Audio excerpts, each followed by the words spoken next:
Hi everyone, Janet Boyer here, and today I am happy to share some cool Halloween tassels I made. These were a lot of fun. Once you get the hang of it, it's really easy and really cool as long as you have a lot of ribbons and, you know, fabrics that you can use to make a decent, chunky sized tassel.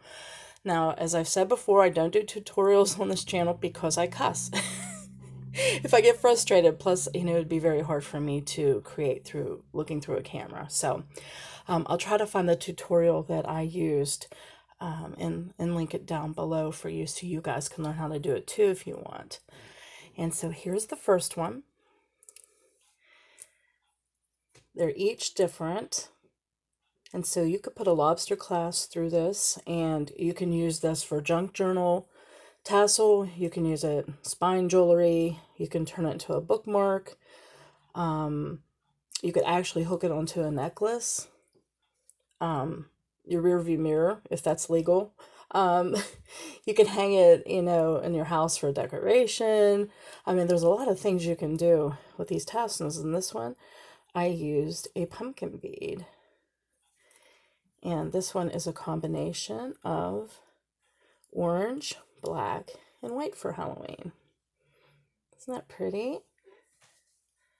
Okay. And you can make them any size you want. Some of these are more long, some of these are shorter.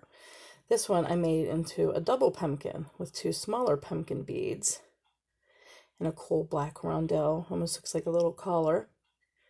And again, the jump ring is always at the top, so you could add a lobster claw or add another ring and put, a chain in it for a necklace or suede or leather or cord or whatever. Here's another one I made that's black and white and orange for Halloween. A bunch of different types of lace and fabric. This one is a smaller one, more of a mini one, and I used a black check glass owl because that's kind of Halloween too, right? And this one I made a little smaller and with purple, black, and white. Isn't that cute? Always, feel free to just, use whatever you like for these because they're mostly for junk journals. But again, you can use them for anything you want. So any kind of fabrics or lace that you can put through, yarn even, types of twine, string, sari silk, you can use. The smaller one, like I showed before, you can even use as a purse charm. Some people use purse charms. This I used boho bead, and I used a skull black check glass bead. And for this one, I chose the colors of chartreuse, black, white, and purple. I wish I had more chartreuse ribbon, but this is the only one I had. I had more variety with the other colors, but I added a little bit in there. I thought that added some difference. And then I added a chartreuse sparkly bead there too. So I like how that came out. Try to change it up and do something different. This one I used kind of like this is almost like a yarn type bead with orange and black. And again, this one is black, white, and purple. And they're all different. I just kind of grab and finish, when I think it looks chunky enough and I stop. So none of them are the same. Here's one of the longer ones. This is like a real long one. And this I made a bigger pumpkin bead, some black and gold. I love this stuff. I'm not sure what it's called, eyelash trim or something. I got that at a thrift store last year. Like a whole big roll for only, I don't know, $2.99. And I had it in my mind for stuff with fall or something, and I thought, oh my gosh, that would make such a cool tassel for Halloween. It's a long one. Here's another one that I made. I love how that looks like a bubble bead, this orange one. Check glass on the end, and this one has a howlite skull. Again, in the colors of black, white, and orange. There's smaller trim and larger trim.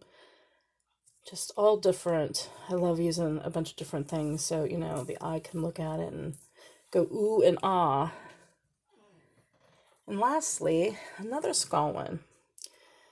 I have these cool orange and black beads that are perfect for Halloween, so I put that on top of the highlight skull bead. And again, this one is black, white, and orange. Like I said, once you get the hang of it, it is really easy to do. It seems intimidating at first, but the easiest one I found, again, I'll find it and I'll link to it later and I'll put it underneath the description. Once you get the hang of it and do about two, it gets, it started getting addicting, and I just plowed through and I made like 8 of them total. So you can make them for fall, use like browns and colors, of that nature. Browns, reds, purples, tans.